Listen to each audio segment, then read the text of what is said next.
The night had the color of dried blood and dying embers. The wind dragged itself across the plains like a tired ghost, lifting the dust off the bones of a land that forgot how to forgive. I remember standing by the porch rail, the boards moaning beneath my boots, staring out at the horizon that refused to end. That's when I heard her voice for the first time in hours, weak, trembling, carrying something heavier than fear. "I can't hold it anymore," she gasped. It wasn't the words that froze me. It was the way they sounded, like they didn't belong to this world anymore. I turned, and there she was, Lydia, my wife. Her hands were shaking as she held the lantern, the glass trembling with the flame trapped inside. Her eyes, they weren't her eyes anymore. They were wide, hollow, like she'd seen something crawling out from behind the walls of the night. I took a step forward, slow, careful. The boards creaked like a warning. "Lydia," I said, "what do you mean you can't hold it?" She pressed her hand against her chest, right above her heart, and for a moment I thought she was going to say she was sick, or dying, or losing her mind out here on the edge of nowhere. But then she looked past me, over my shoulder toward the barn. Her lips quivered. "It's him," she whispered. "He won't stay down." The words crawled up my spine like cold rain. I knew who she meant, the ranch hand, Eli. A boy barely 20, whose body we buried 3 nights ago after that storm rolled in and crushed the northern fence. Lightning took him clean, split him right down the middle. We said our prayers. We said goodbye, but now she said he wouldn't stay down. The wind howled through the barn's gaps just then, as if the night had been waiting to speak. I felt it too, that wrongness, that heavy, thick air that smells like iron and rain before it breaks. I grabbed my coat, my rifle, and the old lantern. Lydia tried to stop me, her fingers digging into my arm, whispering that we shouldn't go, that the dead should be left to themselves. But I couldn't live with that whisper crawling around in my head. I pushed the barn door open. The hinges screamed like something alive. Inside, everything was still, too still. The horses were pressed to the far wall, eyes rolling white, their breath fogging in the lantern light. The air had gone sour, like wet earth and decay. I raised the lantern higher. There was the mound of dirt where we'd buried him, just behind the haystacks. Only, it wasn't right anymore. The dirt was cracked open, clawed apart from the inside. I heard Lydia's breath catch behind me, sharp and thin. I didn't dare look back. I just stared at that hole in the ground, that black wound in the world. The lantern flickered, and for a heartbeat, I saw something move, something slick and pale. Then the light died. The darkness swallowed everything. For a second, there was only the sound of breathing, hers, mine, and then another, slow, ragged, dragging air through what shouldn't breathe at all. I felt the hairs on my neck rise as something cold brushed past my leg. "Eli," I whispered, though my throat burned with the word. Something shifted in the shadows, scraping, creaking like bones bending the wrong way. Lydia screamed. The sound cut through the dark like lightning through a storm. I swung the rifle up, struck the flint, light bloomed again, and that's when I saw him. He stood half in the dirt, half out, skin gray and torn like paper soaked in rain.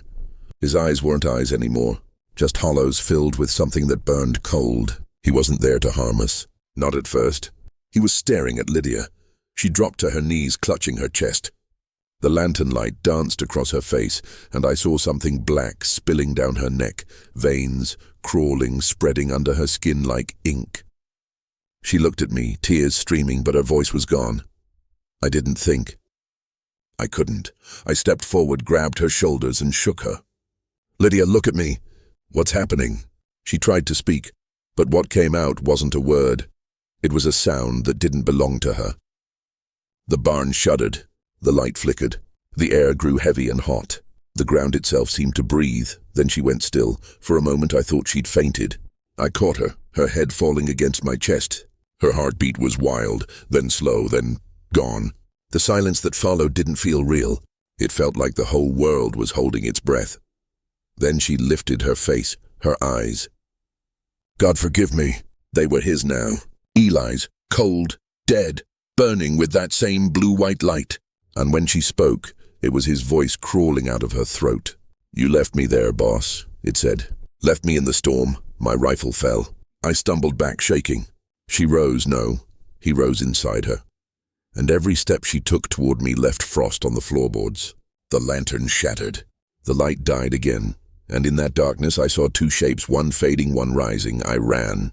I didn't think. I tore out of that barn like a man running from his own soul. The wind screamed through the valley and the stars burned colder than snow.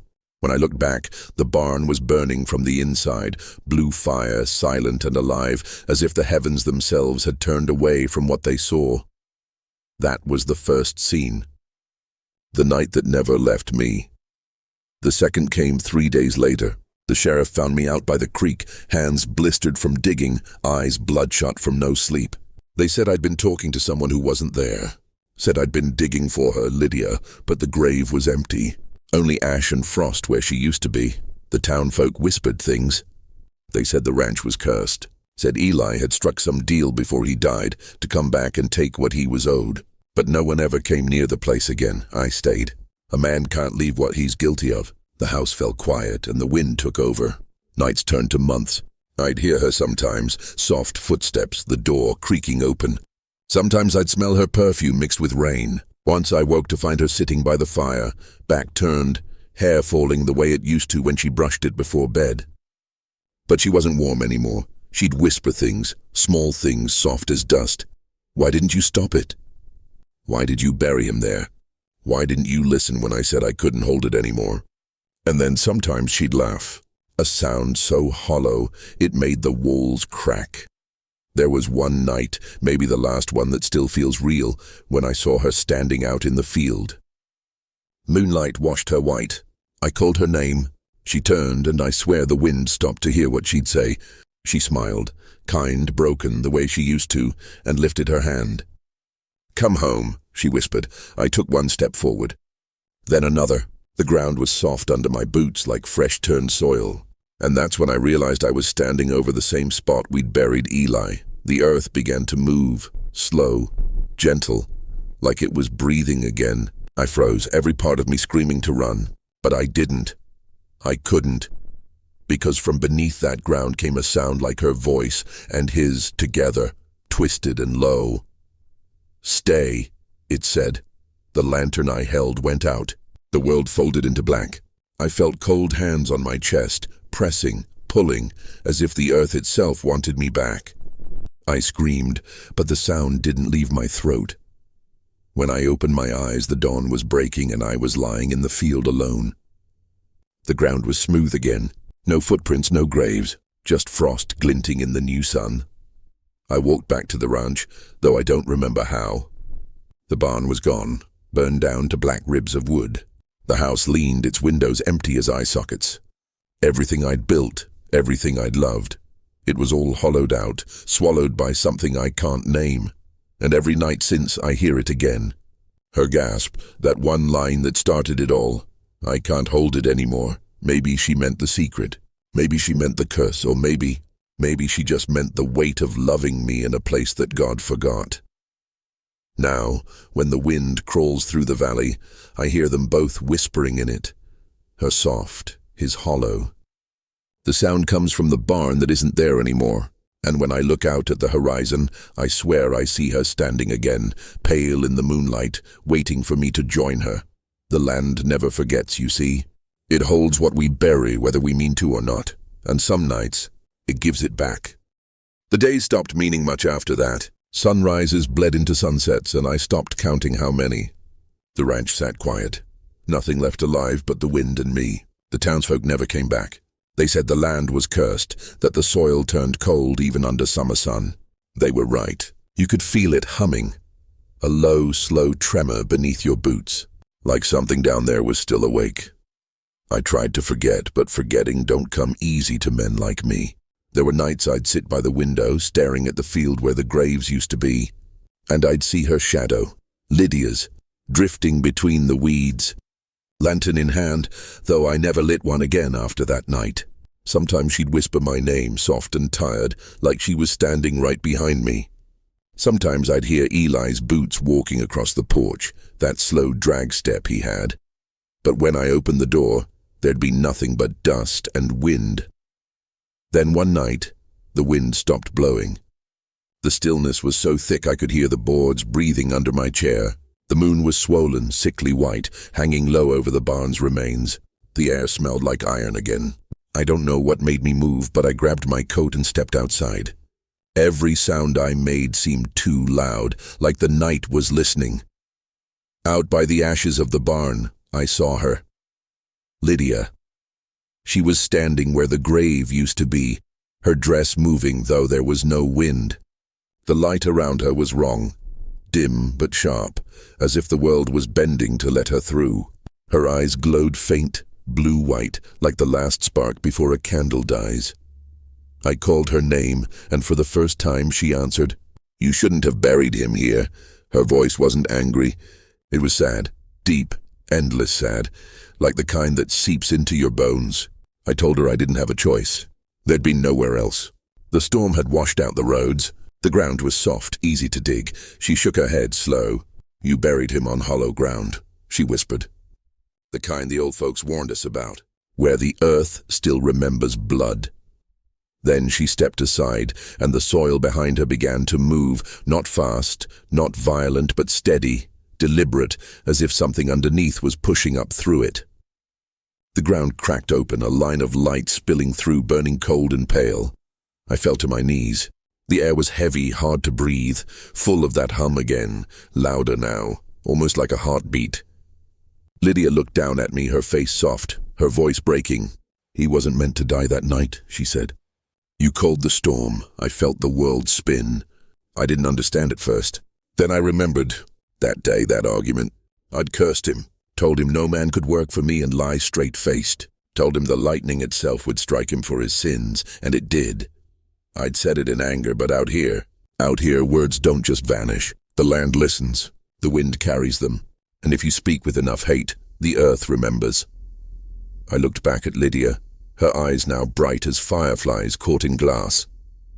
She reached out her hand. "You bound him," she whispered. "And when he rose, I couldn't hold him back." The ground split open with a sound like thunder muffled under miles of dirt. A cold light poured out, blue, blinding, twisting like smoke. From within it, a shape rose, not flesh, not shadow, but something in between. Eli. His face was calm now, empty, as if he'd forgotten how to be human. The mark of lightning still split his chest, glowing faint as embers in the dark. He looked at me for a long time, and when he spoke, it wasn't with his mouth, but with everything around me. The air, the soil, the cold. "You took my breath," he said. "So now I take yours." The light rushed forward. I couldn't move. I couldn't scream. The cold went straight through me like the wind inside a coffin. My lungs burned, my vision blurred. I saw Lydia. She was crying, reaching for me. But she was fading, breaking apart like mist in morning light. Then the field went black again. When I woke, I was back inside the house, lying by the hearth. My rifle was gone. My lantern was lit, though I hadn't touched it in weeks. And there, on the wall above the fireplace, something new had been carved. 3 names burned into the wood: Eli, Lydia, and mine. The letters glowed faint blue, pulsing like veins. I could feel them humming in the air, 3 heartbeats, slow and steady. The house itself seemed alive now, its walls breathing, its shadows moving when I didn't. I ran outside, but the night didn't follow. The stars were gone, the moon was gone. The world had folded itself into something smaller. A ring of land, the ranch, the barn's ashes, and me. Beyond it, just black, endless and alive. I called for her, for Lydia, for anyone, but the sound of my voice just echoed back, twisted, stretched, not my own anymore. The ground beneath my boots shuddered once, twice, and then I saw it. The faint light under the soil, spreading, circling, until it covered the whole yard in a slow-burning glow. That's when I understood. This wasn't my land anymore.